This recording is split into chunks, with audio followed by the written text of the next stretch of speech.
So there are 3 technologies I'm going to talk about. 2 I know a lot about, the 3rd I know a little about, but I want to interest you in it so that you'll go out and look at it, because it is actually an important topic area. And the 3 topics are, in no particular order, computational storage, in other words, moving the computation to where the data is. The second is persistent memory, in other words, stuff that looks like DRAM but acts like storage, or can act like storage. And the 3rd are interconnects, or new buses, new bus technologies for taking advantage of these particular pieces of technology. Yeah. There's a theme to all this, and the theme is disaggregation. What we're doing is, as an industry, is attempting to break apart all the pieces we have previously brought together. So if you think of the average server, it contains network, it contains storage, it contains compute. Does it mean that in a few years from now there will be no more storage industry then? Oh, quite the reverse. Disaggregation is about breaking apart these pieces and moving the storage and the memory away from the compute and then reconnecting it, and I'll show you how that's done. Humpty Dumpty. Yeah, Humpty Dumpty, breaking it apart and putting it together. That's a really good way of thinking of it. Humpty Dumpty, but a bit more elegant. Oh! Dear, dear, dear. Spell checker. Where? Where's the spell checker required? Plus. No, okay, so I'm going to argue with you that that's actually the correct spelling of It plus. is. Yep. Okay? And it's not going to be a long argument, because, to be quite frank, a punch is normally the best way of settling it. So if you want to come up here, I'll deliver one. Or a handshake. Or a handshake, but in this case, a punch. Bus is definitely correct. Okay? So we're going to be talking about computational storage. This is me. That's me in I'm doing my impressive pose look. You know, the one with the shoulder slightly tipped towards you, so you know I'm a man of some substance, and et cetera, et cetera. In fact, I was taken at a conference 2 years ago. I'm also for SNIA, I'm the EMEA chair, so SNIA EMEA is what was SNIA Europe. We just changed our trading name because we've started running a storage developer conference in Tel Aviv. We had one earlier in February, very successful, with about 150 developers there. I'm also the CMSI co-chair, and that's the Compute, Memory and Storage Initiative. And that's to do with the topics I'm going to be talking about today. The CSTI chair, which is the Cloud Storage Technologies Initiative. I'm in cloud storage as well. And 6 days ago, I just did a presentation with a colleague of mine, Eric Hibbard, about ISO standards and standards in the cloud, and in particular security, which he's really interested in. And he works with the American Bar Association on technology issues to do with security. And I'm also the NSF Vice Chair, that's the Networking Storage Forum, which is all the other bits that don't get covered by the previous 3. So basically, I'm doing a lot in SNIA. Tell us about your problem of not being able to say no. I have a problem with not saying no. I'm the easiest going. Next slide, thank you. So a quick introduction to SNIA. If you don't know who we are, Storage Networking Industry Association, 185 organizations. We've got about 2,000 active contributing members. Out of that 2,000, probably 200 represent the core of what SNIA does. 2,000 is mainly people who put their name on mailing lists and attend regularly, but we've got probably about 200 people that are really active. And we've got a mailing list and a wider community of about 50,000 storage professionals and organizations worldwide. We run 3 conferences a year, one in the US, one in India, and one in Israel, that's specifically for storage developers. So people who are actually working in the industry. They're not end user events, they're actually storage developer events. Next slide. So what's our vision and mission? To influence, to collaborate, and to lead the industry. Basically, there's a huge amount of talent inside SNIA in terms of the storage industry. All the leading luminaries are there. We really do lead the industry when it comes to storage. And one of the things we've prided ourselves on over the last couple of years is our education program. We've done a huge and extraordinary amount of education through the medium of Bright Talk and webcasts and YouTube, white papers, various other bits and pieces. And we have experts. We can find you an expert on any subject you care to mention, as long as it's storage related and involves beer in my case. So that's what we would like to do. And I think we do it pretty well. Next slide. Where are the areas of focus? Well, there are some that we're going to be talking about today, persistent memory being one of them. But we also we do stuff in the physical storage arena to do with data management, to do with security, a wide variety, anything and everything to do with storage. One of the ones, somebody was mentioning power earlier. Who asked a question about power? You did, Emerald. So there's the Emerald program, which is actually part of our power efficiency. The Emerald program is one that's been adopted by the US government as a standard for doing power management. We're pretty active in that area. And again, a lot of vendors get involved in that. Who thinks that disks consume a lot of electricity, spinning brown ones? Yeah, okay. Who thinks flash consumes a lot of power? Yeah. Do you know that people think you can turn a flash off, it doesn't consume any power? Do you know what it also does? It loses your data. These things need to be on to be able to manage them. So, you know, there are all sorts of initiatives going on to try and get power draws down below, and at the moment they're probably around about the 5 watt a terabyte mark, and we're trying to push that down even lower and lower, but it does take quite a lot of effort to reduce the amount of power. Some of you may know what a rack looks like because you've actually physically touched one, a 19-inch rack. And when I was a boy, a 19-inch rack with 4 to 7 kilowatt draw was about the average. You couldn't get much more than about 4 to 7 kilowatt draw out of an entire full rack. Now we're seeing racks at 45 kilowatts, 50, 55. You know, some serious power problems to do with some of the technology that we're delivering. So that's quite actually a really important part for us, is this power efficiency piece. There's a whole bunch of stuff that we do in various work groups. So if you go to the next slide. So we've got all these technical work groups that support these programs in the storage industry. How do you go about doing this when you're competing with people? You know, I work for NetApp, and there are people there from Dell and from IBM and Hitachi, and there's a wide variety of us from a variety of companies. How do we work together? The idea is co-opetition.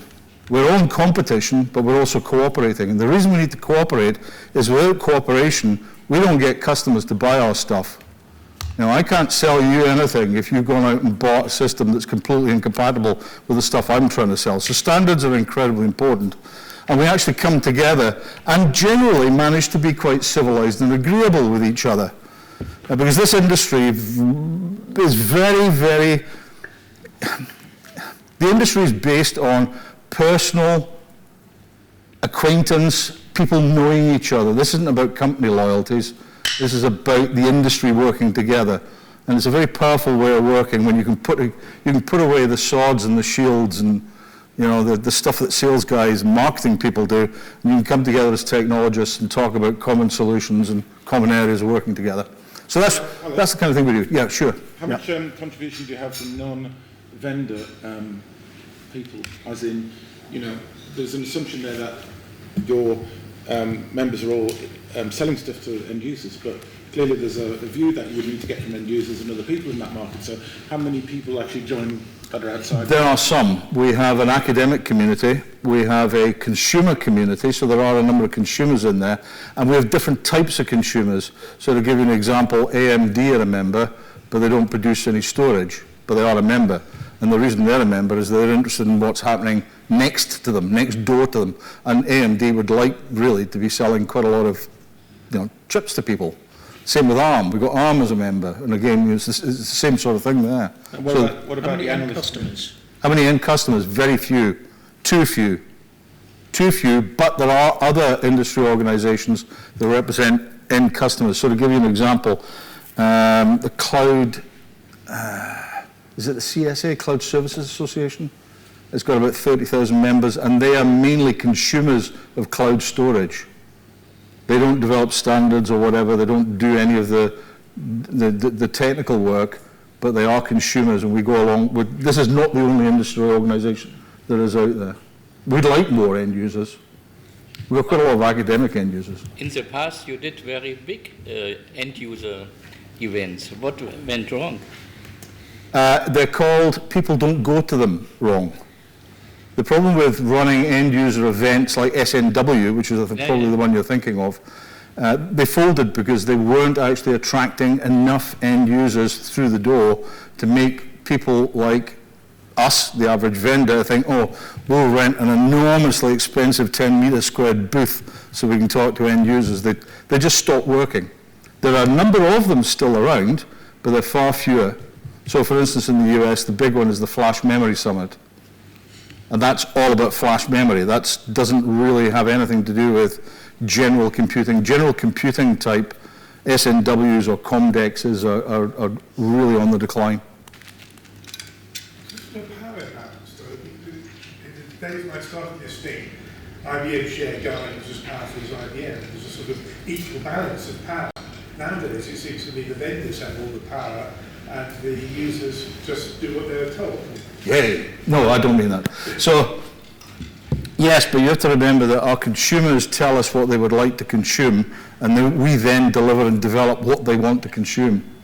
People do not, in general, buy stuff that they don't want to buy, especially these days. They're much more sensitive about what they purchase. So the power balance actually lies with the person with the money, and it's the end users that have the money. We don't have any money. This organization is very small in terms of money. I don't represent any more than a fractional part of what the end user represents. But the end users persuaded to buy white computers because they're effectively black computers. You know, the end users can be manipulated by advertising. What they want is always what they should want. That's not my problem. Wait. That is possibly the problem with the organizations you work for, but it's not my problem. I don't have that. I have absolutely no influence about the way that technology is presented or sold to people, none whatsoever. All I can do is influence the way that we, technologists, look at the technology and how we cooperate and make sure it works. So you have no influence on the advertising side? None whatsoever. And you wouldn't want me to. No, because I'm not a reliable person when it comes to that kind of thing. Too truthful. Too true. Right, so these are the technology communities we've got. I'm going to talk about some of them, this one in particular. Computational storage, which is moving compute to the data, because data is heavy. Data actually weighs, and it's actually quite difficult to move around. So moving it to the compute to the data is important. Persistent memory, which is not storage. Okay, I'm going to repeat this until I'm blue in the face. The only people that call persistent memory storage class memory is IBM, and somebody should take them out and tell them quite politely before they beat them up, obviously, because beating up is an important part of this process of education, that it is not storage class memory. Storage class memory makes the memory sound like it's storage. It's not. This happens to be memory that remembers stuff. It's got persistence. So I'm going to use that phrase all the way through. I am not going to talk about storage class memory at all. It is useful to have a term if it's on the memory bus versus not on the memory bus. And that's exactly why we will talk about, go back one, bus technologies. And that will make it clear why this is so important not to think of it in terms of storage. It needs to be thought of as memory. Byte addressable. Storage isn't. Storage is not byte addressable. It's block addressable, but it's not byte addressable. Storage has not been byte addressable. Storage will never be byte addressable for a very good reason I'll explain later. So, these high-speed interconnects allow disaggregation. Disaggregation is a key thing with all this. We're taking all the bits we've traditionally associated as putting in one chip or one box, and we're breaking them apart, we're connecting them with software. So we're having buses that allow you to communicate one to one to one to one to many to many to many to many to many, and then software determines which ones are talking to what, and you can aggregate together in software an environment that allows you to go off and fix some business problem or some application issue. So bus technologies, right, computational storage. I'm going to take 4 examples from 4 companies that are members of SNIA, Datacom, NetInt, NGD, and ScaleFlux. This is not an advert for them. This is simply to point out this stuff is real, it exists, and there are companies out there making this stuff. So what is compute? Compute is about modifying data, taking some action, doing something with data that you get.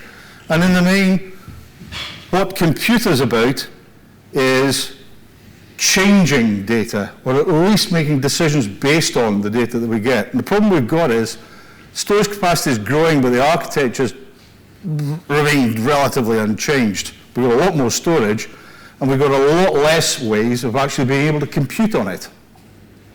We've only got the traditional ways of computing on it, and that gives us a real problem.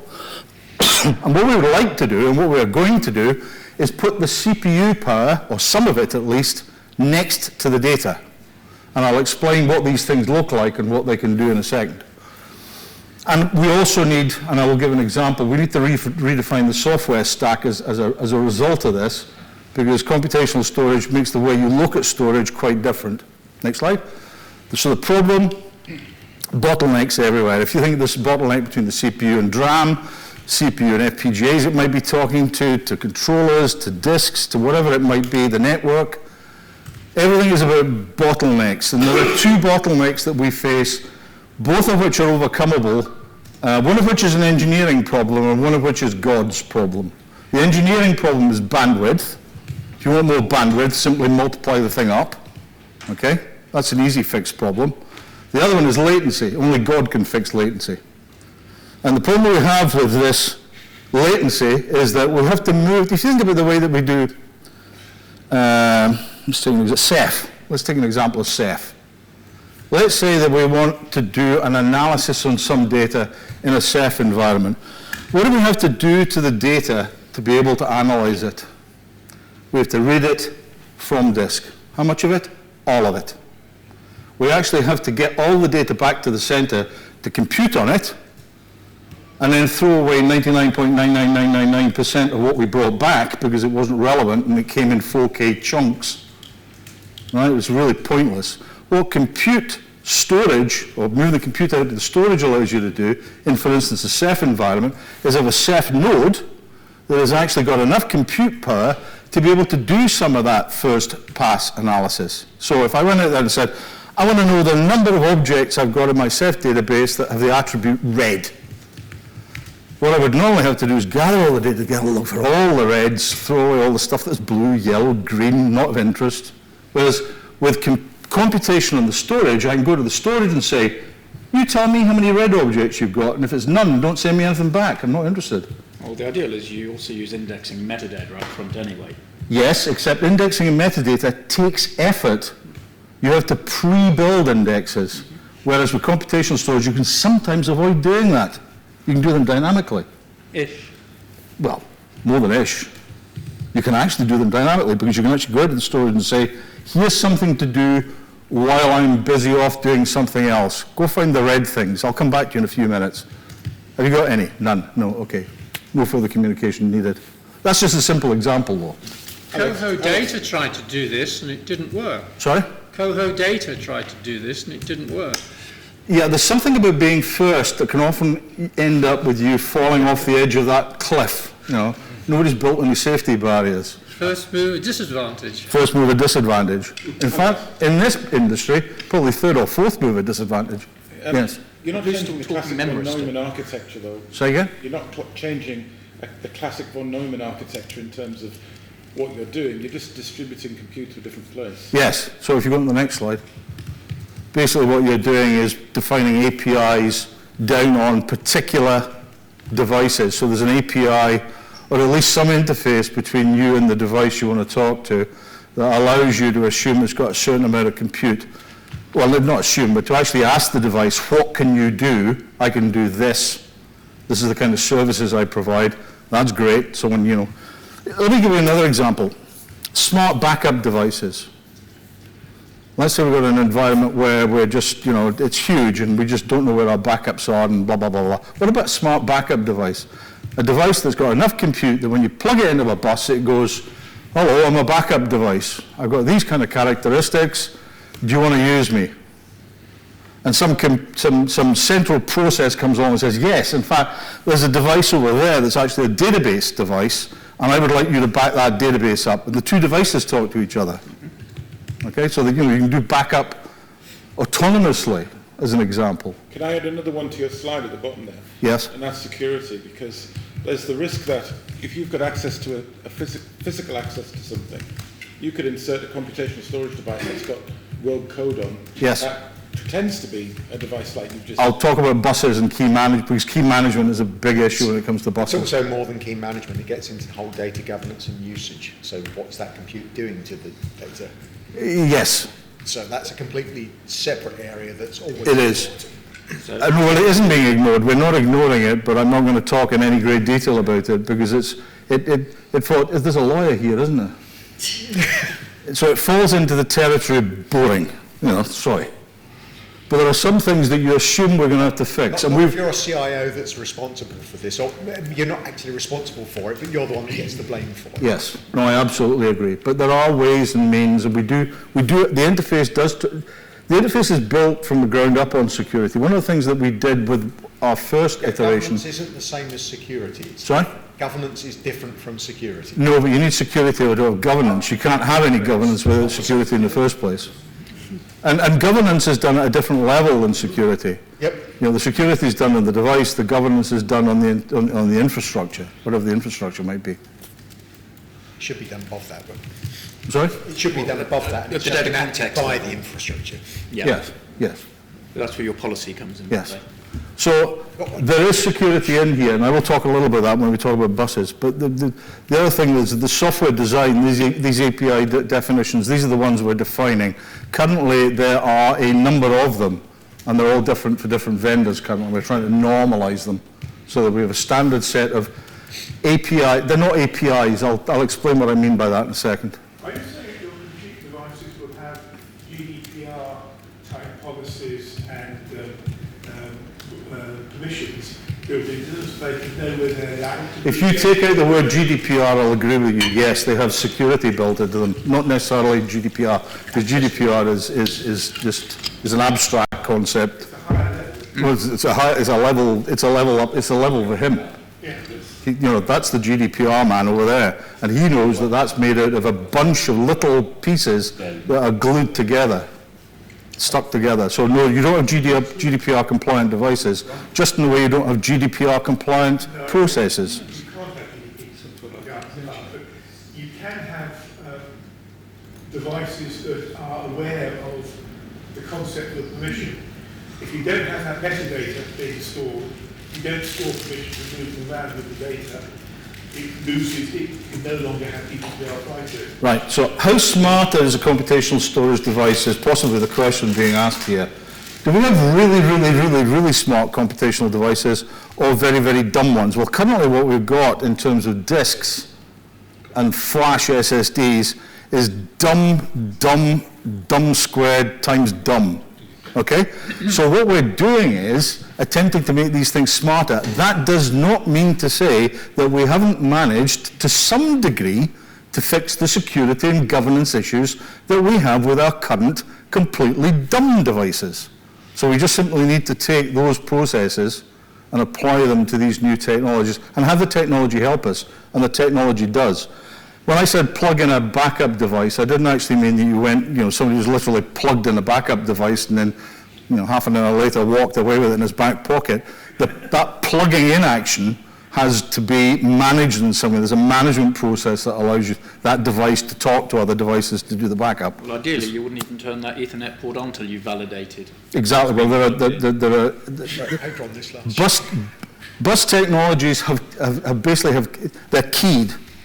Don't think in terms of key. I'm not talking about binary key. They're keyed in the sense that in some way you cannot just plug stuff into a bus without it keying properly. And I don't mean physical keying either. I'm just actually talking about some form of logical keying. Okay, we do have that. So the missing piece is security is not there. Security is an issue we're addressing. Governance we will not address. That's a much bigger piece. So there are, basically we've come up with three types of definition. although there are 4 shown here.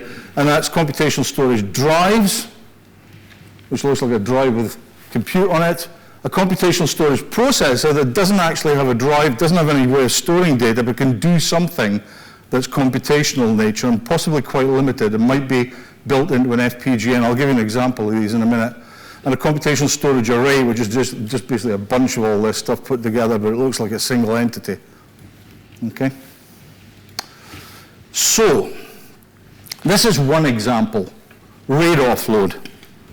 We're all familiar with RAID when it comes to disks or spinning disks. RAID for SSDs is very different from RAID for spinning disks.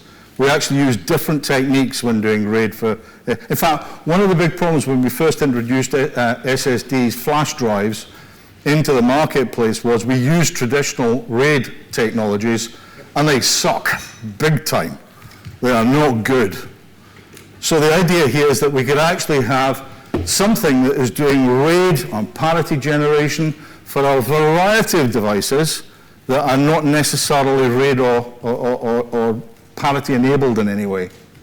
And you have a RAID processor that sits on the bus. The bus in this case is a PCIe subsystem. You'll see a lot of PCIe at the moment. That's our bus of choice right now. and NVMe being the preferred protocol over the top of that PCI bus. Okay, just go back a second. No, it's all right, don't worry. We'll get there. Oh, that's the one. Right, so there are, and the reason that that's there, that little acronym, that's there to indicate there are already pieces of software out there that will allow you to buy pieces of hardware that do this. There are functioning systems. We actually have software that enables this kind of interface.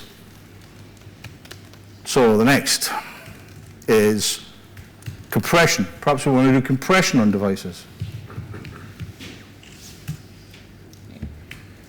These things are, in fact, you've got the presentation up. That's Steve. Has anyone ever met Stephen Bates from Idedicom? Sure. You have. How would you describe him? He's a bit mental. Mental is the word. Anyway, Stephen does some of the best presentations going. He's Irish. He comes from, I think he went to university in Belfast, lives in the States, swears like a trooper, even during presentations that are being recorded. But for some reason, like most Irishmen, gets away with it. I don't know how. I mean, if I said half the thing he said, I'd be fired. But this is one that they're doing. Idedicom are doing this compression. These are accelerators, if you've heard the term before, that sit on a common bus and can accelerate certain activities. Compression is one of those that's actually best done off CPU. CPUs are okay at compression. Intel introduced a whole set of instructions to enable faster compression, but the best place to do it actually is off chip. Just do it somewhere else on a specialized FPGA. A lot of workloads benefit from compression in the CPU because you get a lot better effective bandwidth. Some do, a lot don't, and the lot that don't are the data that you're actually not interested in. One-way data, stuff that's coming in, getting compressed, and it's worn, write once, read never. There's a lot of that data, but we still need to compress it because we want to be, and that's often best done by an accelerator, off CPU. Alex, but from the outside, the compressor drive, it's a drive. I mean, nobody sees the difference, right? What is the compression? Right. These drives don't have compression on them. The accelerator is providing the compression, so the drive can only be read by something that can do the decompression. This is where we get into the area of key management, because compression is actually a form of encryption, But we need to understand how we compress the drive to be able to decompress it. But the drive is just a standard drive. It doesn't know anything apart from the fact you're asking it to write bits. It's a dumb drive. The accelerator is not on the drive. The accelerator is sitting on the PCI subsystem. The CPU has passed the responsibility for doing the compression off to that accelerator. And the accelerator is talking to the drives directly through the bus. What does the FP in FPCSP stand for, please? What does FPGA stand for? Field Programmable. Yeah. Sorry? Field Programmable. Oh, yeah. Thank you. FPGAs and ASICs are like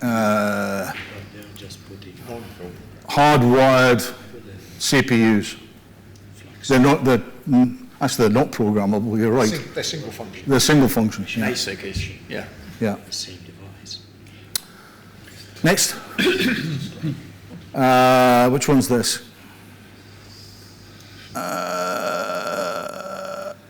This is to do with building an array. So if you want to build an array, you can do so over the top of these devices and have a shared bus.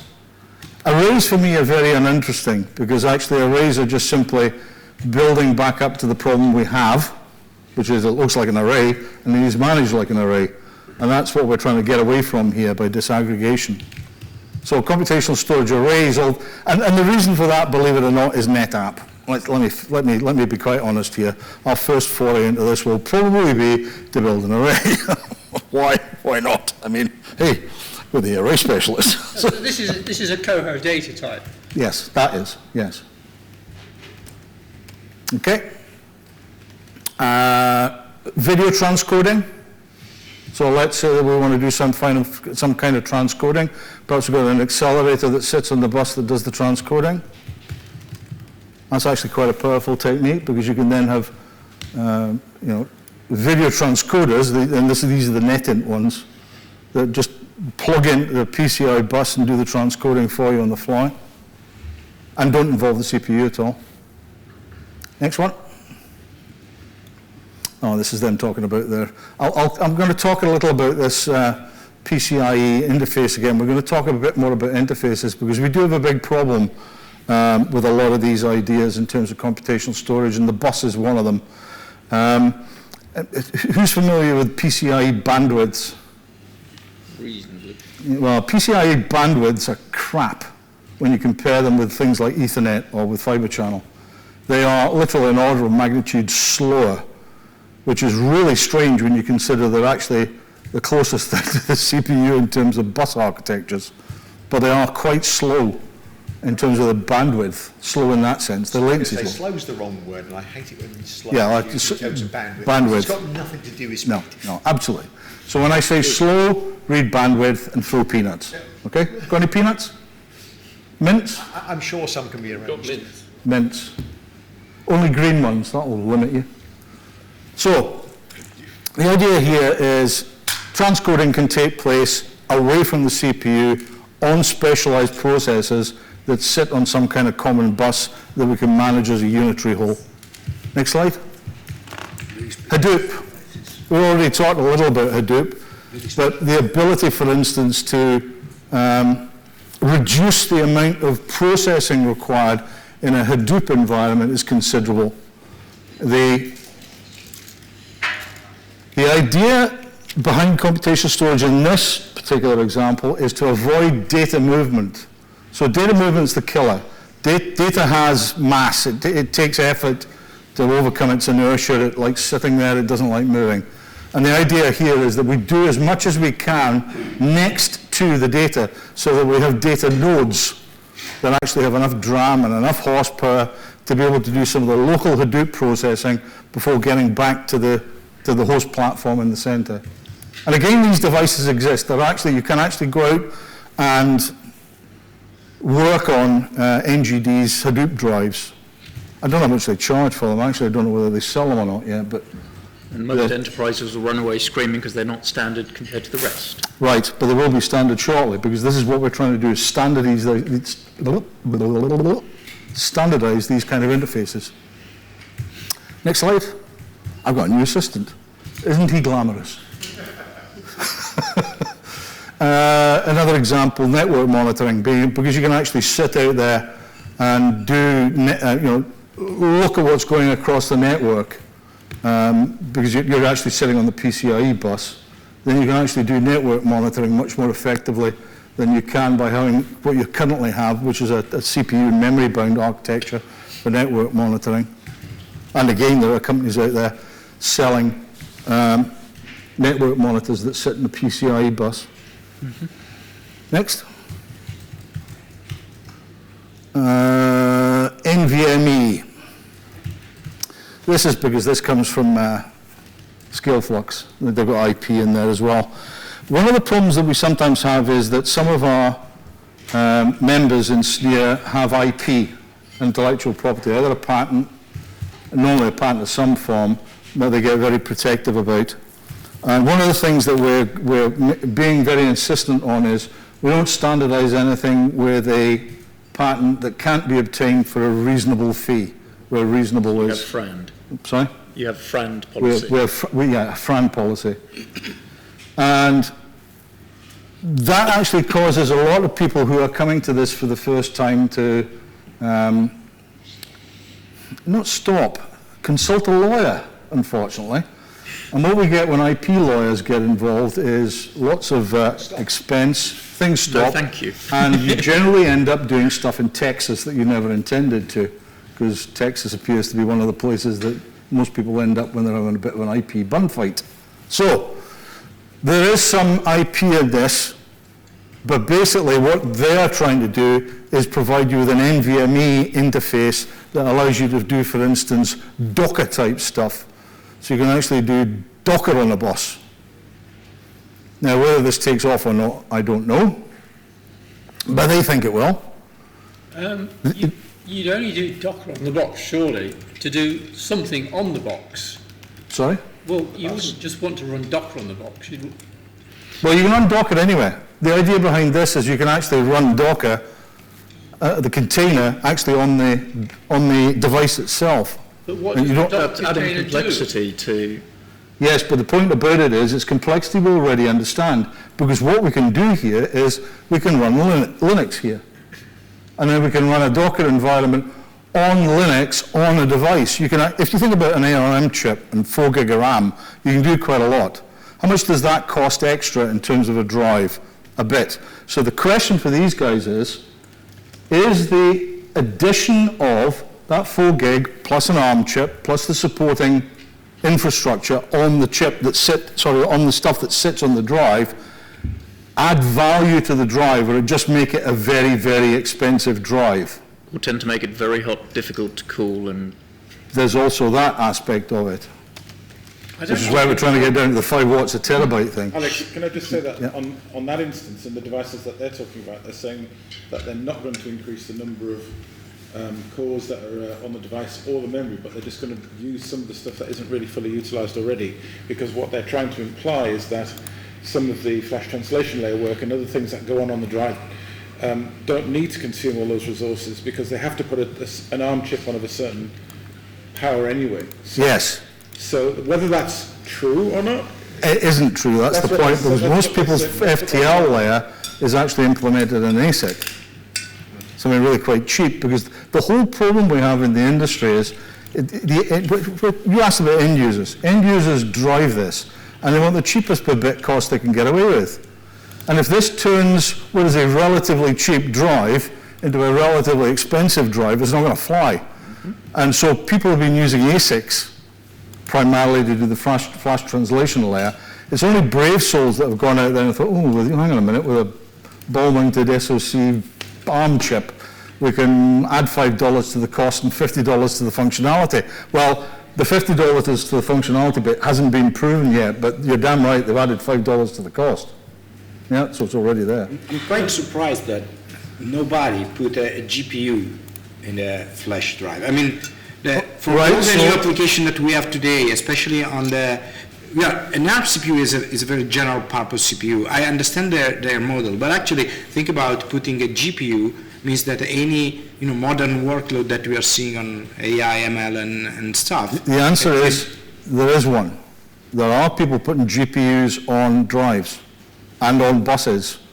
So the bus one is well understood. So the GPU on a PCIe bus, you can get those from NVIDIA right now. You can buy them off the shelf. A GPU on a drive is coming. You will see people putting GPUs on drives. But and the reason they're putting... has a multi-year life, and a GPU is out of date in a year. Sorry, what's out of date? The GPU goes out of date in a year. Its tech is obsolete. Yeah, so does the SSD though. Because in these applications, what we're talking about are AI and ML type applications, where there's enough life and enough horsepower in a single unit to be able to make that an economically viable proposition. It all boils down to economics. Yeah, but if the why don't you lifespan, just build an optimized GPU card with storage, as opposed to trying to adapt your storage to be a GPU? nobody's attempting to adapt storage to GPUs. Everyone's attempting to put storage on GPUs. I'll come to persistent memory because that actually changes this equation quite dramatically. Because the current technology we're talking about is flash, and that is not the technology we will see in these things moving forward. It's going to be quite different technology. Can I just add one more other bit to that? Yes. And that's, when you write to a device today like an SSD, you write to it as a block device. Yes. And you potentially don't really know what that data is that's on that block device. Correct?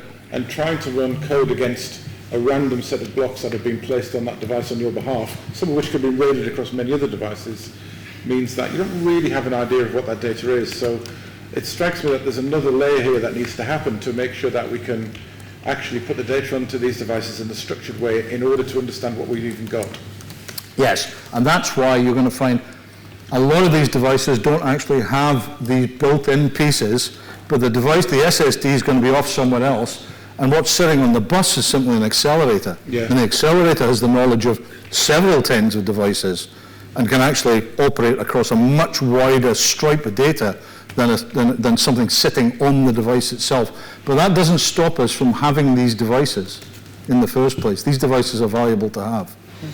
And they are making us think differently, by the way, about things like... Workload or use case that doesn't make sense to run it there. No, exactly. There may be other instances of this where other applications of this, where it doesn't work. I'm not claiming this is a panacea for everything. What I am claiming is you're going to see it, because people are going to try it and see whether there's a market out there for these things. There were 42 companies in the formation of this computational storage working group. 42 companies turned up. We've never had 42 companies turn up to anything before, but there were 42. But my bet is by the end of next year, there are about 5 left. But most enterprise architectures, if you talk computational storage, they'll say hyperconverged, you move the workload nearest where the storage is in that grid, and you run it close to the data. It's a problem with the term you're using. We had this conversation last time. Which was, I wasn't part of that conversation. Well, it was exactly the same sort of presentation about computational storage, and that's that computational storage is really talking about computational storage services rather than computational storage. And that's the misperception that you've got to avoid in the first place. However, yes, but there are a number of manufacturers. You have to remember this is coming from a hardware background. These people are not software. I know. And they are thinking in terms of how do we deliver this in a package. And we come from in a IT device. ops. Yeah. Yeah, no, I understand that. That's why I'm saying out of the 42 companies that turned up for the first technical work group meeting, I reckon 5 are going to be left in 18 months' time. Because some of this stuff is not going to fly. Other bits of it will, though, because somebody's going to come up with a cheaper way, for instance, of doing RAID.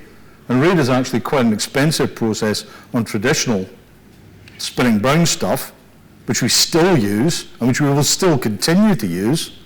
You know, it's not going away anytime soon. There's no such thing.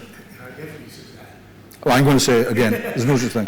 But don't you have the parallel processing package used on the buses that all this stuff going on actually gets the same chemicals good, the deadlocks and stuff like that? No, because the idea is you do no computation that is bus dependent. You're trying to do the computation where the data is, and the data is on a drive, it's not on the bus.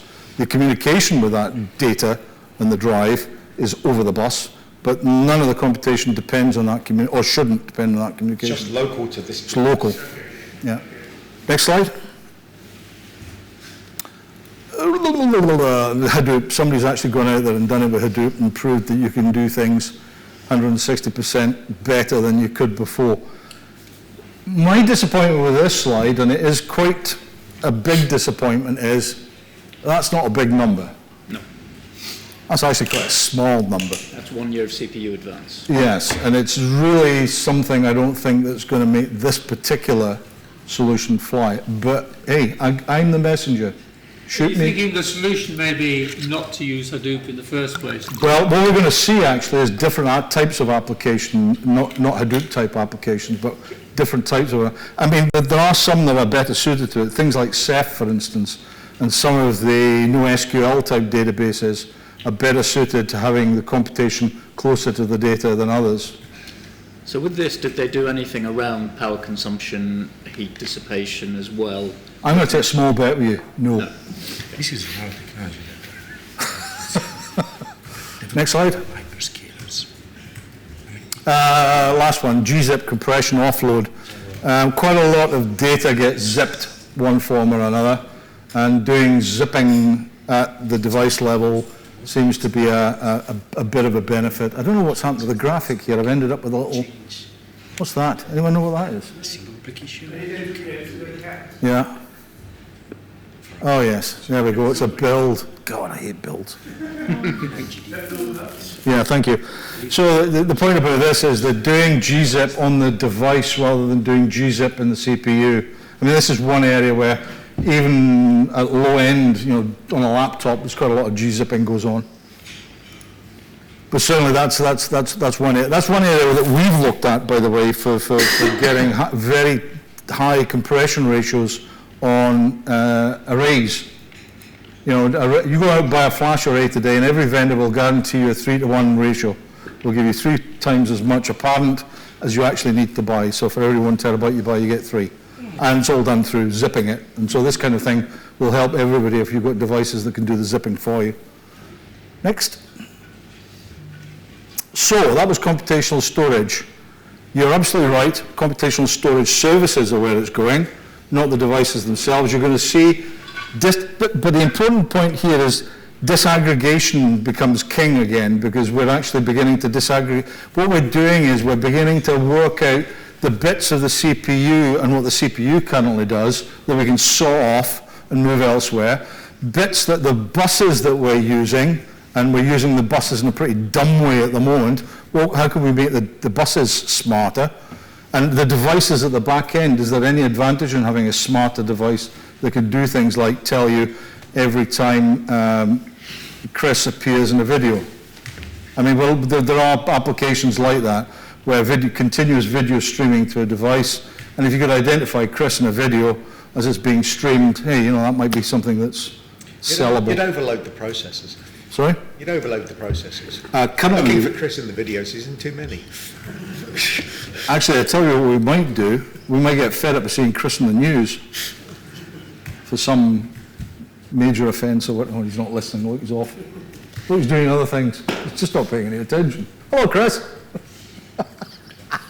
Oh, sorry, I wasn't paying any attention. That's all right. I'm having a joke at your expense. Or I was, at least. Right, so that's computational storage. How long have I got? Madam Timekeeper, how long have I got? Oh, Fred's miles away as well. 320. 45, well, that's about right. Persistent memory, 35, even better. Persistent memory, byte addressable storage that's got, byte addressable memory that's got storage capabilities. Next slide.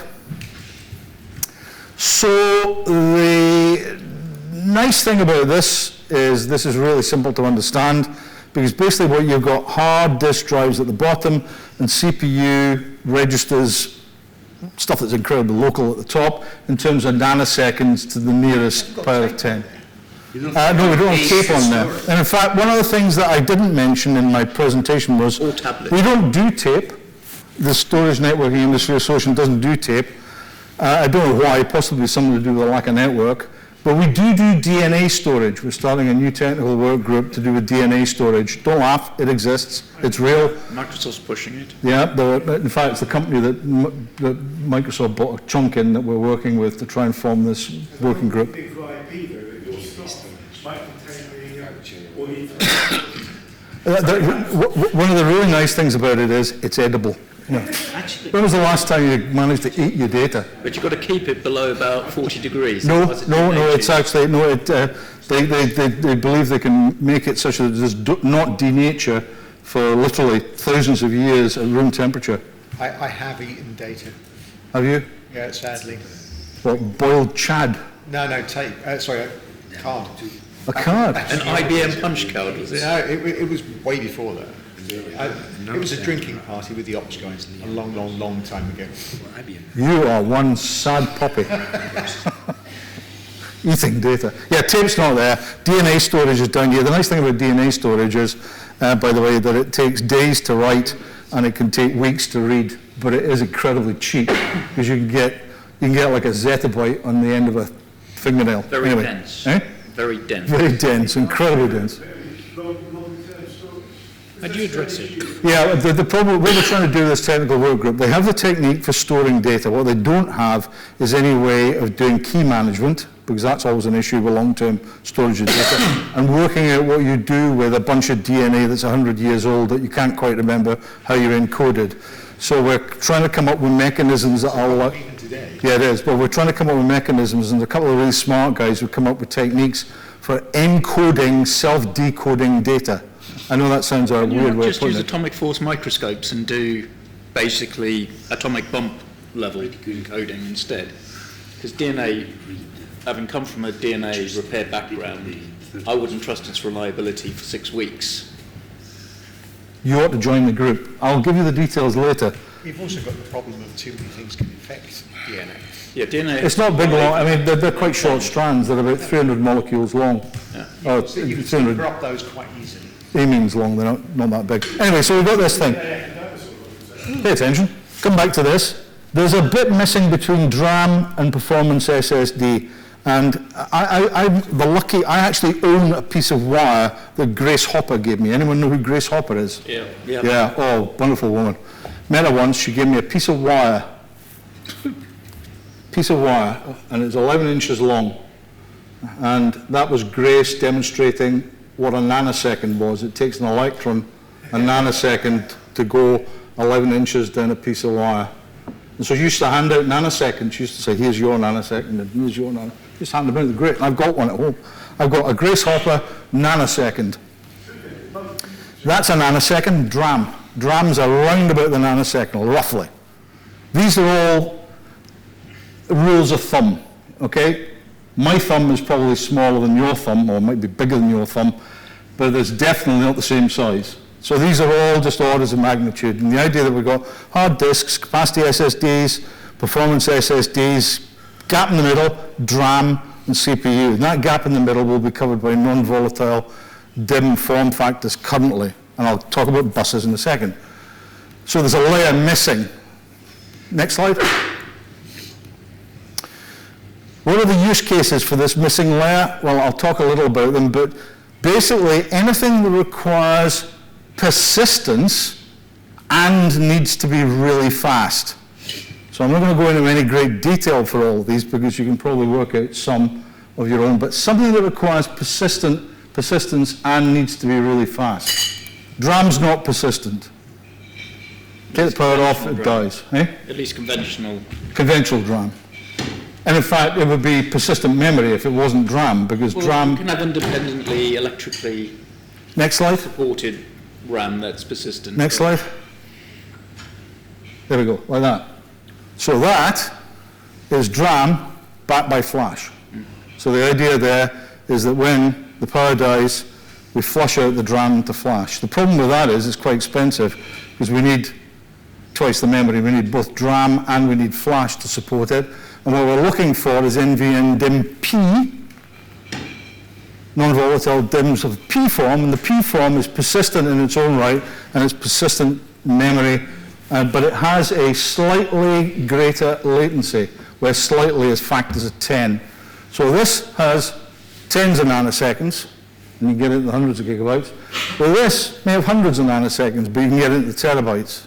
Now, the biggest machine I've seen made out of NV DIMMs, whether they be NOPs, forget that for the moment, was a 64 terabyte machine, okay, which is a lot of memory. And in fact, one of the problems you have with a 64 terabyte machine, you may not realize, but a 64-bit chip doesn't address all 64 bits. The canonical address is 48, and if you're really friendly with Intel, they'll sell you one that does 55, possibly 56 bits, but most of them are 48 bits, and we're beginning to bump up against the limit of what we can address with 48 bits. Usually you run into issues with the number of memory controllers. That's where we're going to talk about buses later. So we've got an issue. We actually have an issue. But these things can actually be into the terabyte range. Intel's motherboards can take a 4 terabyte NVDIMM in a single slot. So they can get quite large. And you can build very large systems. And a 64 terabyte system, by the way, is terrifying. Absolutely terrifying. I'll tell you why it's terrifying. Because when you boot it up and you ask it to zero memory, it goes away for a week. Quite literally. Because this stuff's persistent. Anytime you boot, you have to clear out all the junk that was there beforehand. That's if you want to clear it, yeah. Most times you do, because Whereas it's a HANA other machine people. wants to keep it there. It's other people's data. The problem we've got with running VMs on this stuff is you could be addressing stuff that somebody else was addressing 5 minutes ago, and it's got their data in it, not yours. So there are all sorts of issues with this, but we'll come back to those in a second. Can you go back up 2 slides? Possibly. Down one. So data integrity, what do you do? So I'll cover a couple of things. First of all, concurrency. Doing flushes, CPU instruction level flushes, becomes incredibly difficult because you have to remember the way that the average CPU is built these days. First of all, it's not one core, it's several. And secondly, the cores are not necessarily coherent themselves internally, and you need additional instructions that Intel kindly provided you with to make sure that you get some form of cache coherency. And as every programmer, every software engineer knows, all programming is an exercise in caching. Okay? That's what this is all about, it's caching. So we've got this problem, concurrency. So this is not, it's very difficult to do atomic flushes in this environment. So it's really difficult to have one process, write a byte out to this persistent memory, and then have another process read a byte in and be guaranteed any kind of concurrency between the two without employing special instructions, which is why there are libraries provided for this thing. If you want to go and read about this, PMDK, pmdk.io is the website, and Intel and AMD have worked together in providing libraries that correctly flush and correctly address persistent memory. They still don't fix this problem, fragmentation. You think fragmentation on disk is bad, where you're actually dealing with hundreds of microseconds to milliseconds, so the amount of data you can actually get fragmented is, it's big, but it's relatively containable in terms of time. You should look at the fragmentation you get and stuff that you can address in hundreds of nanoseconds. It's incredible. I mean, it is absolutely incredible. If you've got garbage collection type techniques on persistent memory, you can be kicking your garbage collection into life like every 100th of a second or even more frequently. And the problem with that is you don't get predictable latency. Now this stuff is meant to have predictable latency, and that screws it up. So we've got some challenges in handling persistent memory. Have we had these challenges before? Yes. Who's old enough to remember mainframes, IBM System 360s? They're still around. Huh? They're still around. Still around. Apparently there's one in Poughkeepsie that's been running, it's a System 360 Model 70 or something, that's been running MFT since 1923 and it's still running. Core memory. It's running core memory, and core memory is persistent. So we had the problem already, just a lot smaller, because, a meg was considered like a king's ransom. Excuse me. So, next slide. Next up, we've done that one. 2 types. This says 3D crosspoint, but it applies to any persistent memory type technology. The price has to be right. Now, why talk about price? Well, one of the things that people seem to think is that this stuff is going to be ridiculously cheap. It's not. It's going to be ridiculously well priced. It's going to make somebody money, okay?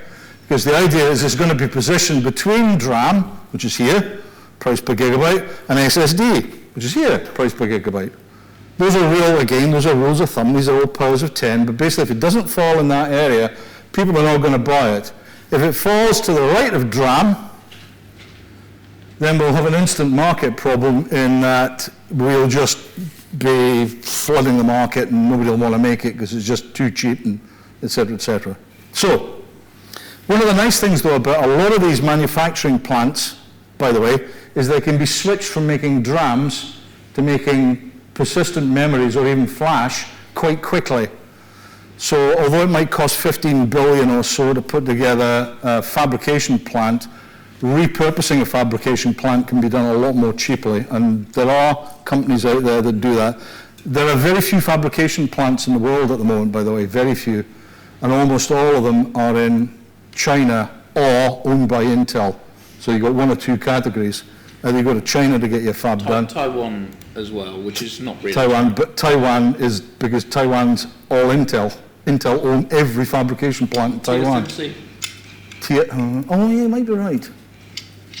Oh, you are right, TSN. I hadn't thought of that one. I'll add that to my list of exceptions. There's an exception. There's one in Taiwan.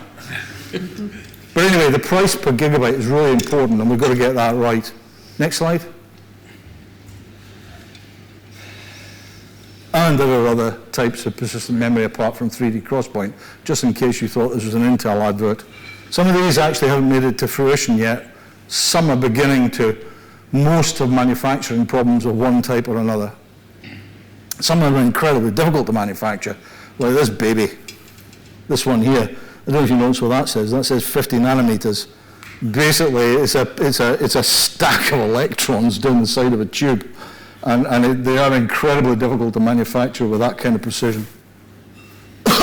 That's a hole, in case you're wondering. That's a hole through various layers. This other material is injected into, and it's only 50 nanometers wide all the way up and down. And it's just quite incredible. Anything around carbon nanotubes? Carbon nanotubes, we had a presentation on carbon nanotubes last year in 2019 at the Persistent Memory Summit in Santa Clara, and Stephen Bates of Identicom fame started shouting at the presenter because he said he'd seen it 5 years previously and things hadn't moved on an inch. And I think that was most people's feelings, that carbon nanotubes are really stuck. There are some serious problems in doing carbon. Carbon nanotubes are like switches, where you can actually make the nanotube sit up or sit down and effectively make a conduct or not conduct. But there are lots of manufacturing problems with them.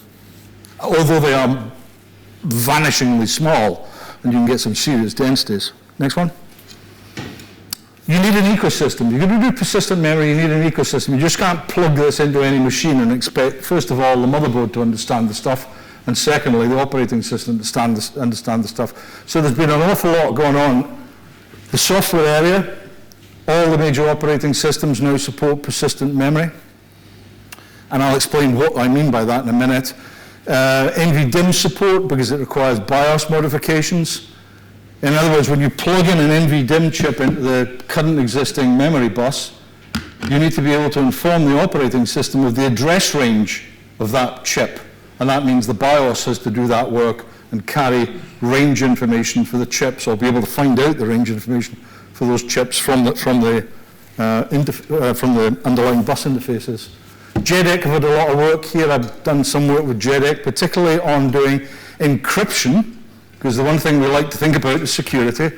So we're going to have persistent memory chips that are encrypted, so that everything that comes from the bus will be encrypted onto the chip, so that you just can't take the chip out and wander away and stick it into another machine and read the contents. It's also security, because it has to be encrypted. It's something you use. It does, but it's unencrypted when it goes across the bus. The problem we've got is that it introduces key management, and we've got this issue of where do you do the key management? Do you do it in the BIOS? Do you do it off BIOS? Do you have some kind of plug-in thing that sits on the bus? I mean, it's a big issue. Well, actually, if I want to destroy it, if I want to damage this system, if it's encrypted, if I anyway come up with key management, I can make sure that they That's fine. That's absolutely fine. We do not mind destroying data and not being able to read it ever again. What we really object to... Actually, lots of people do. Yes, but we don't. That's your problem. It's called backup. Okay? Our problem is we don't want you reading stuff you're not meant to be reading. So destroying it may be an alternative. Yes? military people like to exploit data, business people probably want the data that's available, even if they're And lawyers don't like data being destroyed anyway. 80% of YouTube videos that are sourced in America have young lads destroying stuff. Have you noticed that?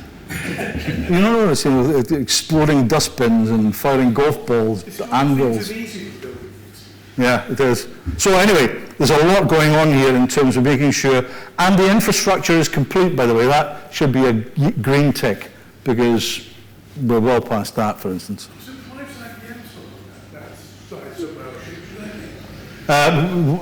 IBM's not on the slide because IBM doesn't need to be on the slide. This is to do with motherboards, it's to do with NVDIMMs, it's to do with operating systems, and IBM. They were interested in memory once. They are, they're interested in persistent memory. In fact, I'll talk a bit about, when we can talk about buses in a second. Next slide. So it needs support, and we've got this persistent memory programming model. And what it gives you is the ability to either address persistent memory as an SSD, it looks like an SSD, a very fast one, so you can actually build file systems over the top of it because it's a block device, or directly as memory. You can address it as memory by doing file, any program that's here, file mapping? File mapping. You basically do a file map, and you can address this thing, byte address this thing. Okay? Next slide. So, don't need any modification. Fast SSD, DAX, which is direct access. This is what I was talking about, addressing it directly. No paging required, so you don't need to page the stuff into DRAM. It's actually done directly on the chip itself. And you can treat it like just as a big main memory if you want to do that. Right, there is a problem. There is one problem, and it's called latency.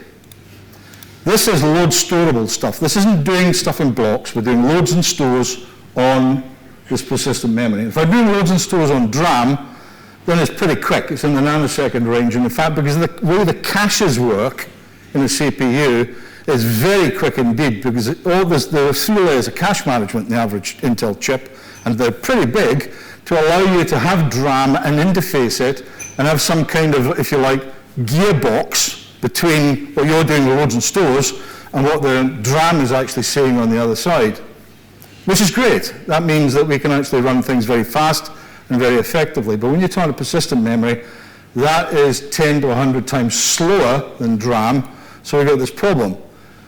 What we normally do when we have to wait for things and we're doing I/O is we do a context switch. In other words, what we do is we go, I'm about to do an I/O, it's a long, boring operation, it's going to take 7 milliseconds. What I'm going to do is set up all this stuff, you go away and look at it, and I'll deal with something else, and when you're ready, just give me a tap, and I'll come back and deal with it 7 milliseconds later. Context switch takes around about, on a fast chip, around about 400, 500 nanoseconds. And addressing this persistent memory takes around about 400 or 500 nanoseconds. So is it worth context switching or not? And the answer is sometimes yes, and it's sometimes no. And if it's sometimes no, then CPUs tend to wait around a lot. And what do you do with a CPU that waits around a lot? You waste power, you burn electricity. So there are a couple of issues here that we really need to try and address and solve. We're not quite sure the way to go with it. Next. Is the system, predictable latency issue really? Because yes. Load characteristics to affect. Yes, there is a, right, but persistent memory is one characteristic that we all like. It has predictable latency, particularly the 3D crosspoint version has predictable latency. What it's got is long latency. That's the problem. In terms of loads and stores, it's long. For memory. For memory. For memory, treating it as memory, yes. If you include the context switching, whether... Yeah, but you see, the context switching is one of those things you go, what I'm going to do is I'm going to set up a context switch. I'm going to go, you go and talk to that persistent memory and give me an interrupt when you're ready, and I'll just, what?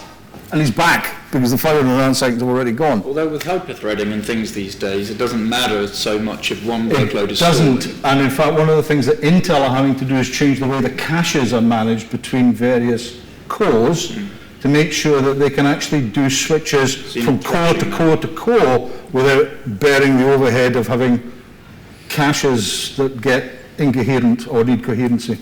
So it's a big issue, but we will get there, we will solve it. What happens is that they get sued because they make the error they made years ago with the floating point, if you remember the floating point debacle. Yeah, Dave. In fact, if any of you are aware of something called transactional memory instructions? Yeah, there has, well... Intel had transactional memory instructions, which they've actually turned off with microcode because they were buggy. Right? So microcode can fix most things. To be honest, that first gen they said was experimental and it wasn't meant for... Yes, it was experimental, but they experimented on us by actually releasing it and then going, oh, that's not such a good idea, turn it off. Yeah. So, next slide. This is an example of, Cassandra again. And the one thing that you'll notice here is that we don't need to do quite a lot when we're actually talking to persistent memory. In fact, the one thing we need to do a lot less of in most applications is locking.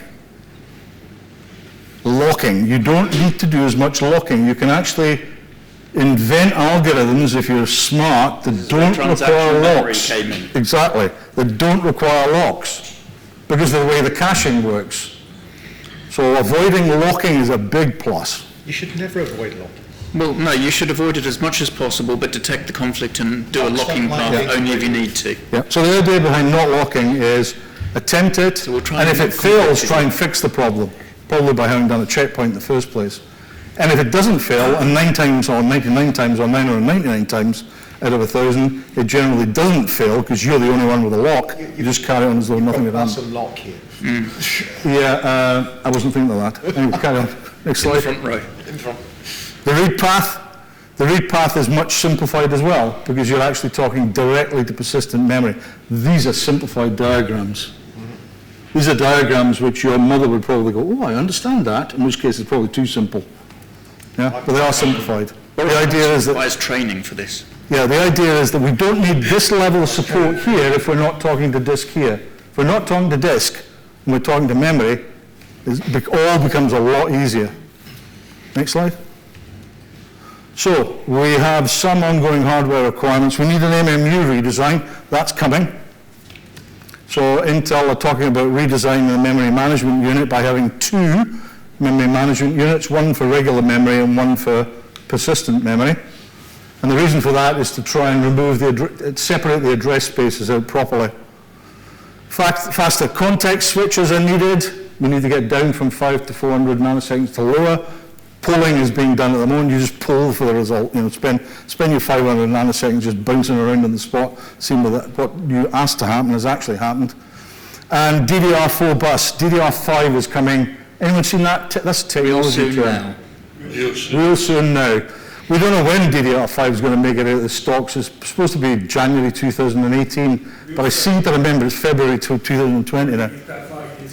Yeah, and Intel in the meanwhile came up with DDR-T, which is transactional DDR, which is proprietary and for which they have provided us with an incomplete specification. And it also supports non-deterministic access times, which is very unfriendly, but hey. So that's because basically what the idea here is there can be several different classes of persistent memory, and I might have 2 different chip manufacturers with 2 different sets of characteristics for reading and writing. And in fact, 3D Crosspoint has that problem. You can read it a lot faster than you can write to it. So you need to be able to do this non-deterministic, but you don't know what you're So quite asymmetrical memory. Yeah, it's trying to make asymmetric memory symmetrical. By caching, by the way, which is the other thing that kind of makes me panicky. It is. Just give me cash. There'll be some workloads that just don't suit the There will be, in which case don't use persistent memory. That's my golden rule is, if it hurts, stop doing it. The trouble is, workloads change as business evolves, and if you don't use persistent memory because your workload is like this, then your workload changes, so you should be using persistent memory. That's very hard to manage. Yeah, there is, but there's also that theory that water takes whatever shape of object you pour it into, and a lot of applications are like that. If all you've got are glasses that shape, applications will end up that shape as well. Can you press the next button because I'm running out of time here? Right, so there are only 3 hard problems in computing science, by the way. Cache management, yay, we've already seen that. Naming things is really difficult, and off by 1 errors. I quite like that. I think that's quite funny. Okay? So that's the 3 big things. And, next slide, async callbacks. We just pop out of nowhere. And one of the problems we've got with persistent memory is that we're going to end up with an awful lot of what are effectively asynchronous callbacks when we do context switching. And to get the best performance out of it, we need to do as little of this as possible. And no race conditions? Yeah, well, race conditions, you'd number 27 minus 3 equals race condition. Make up your own jokes.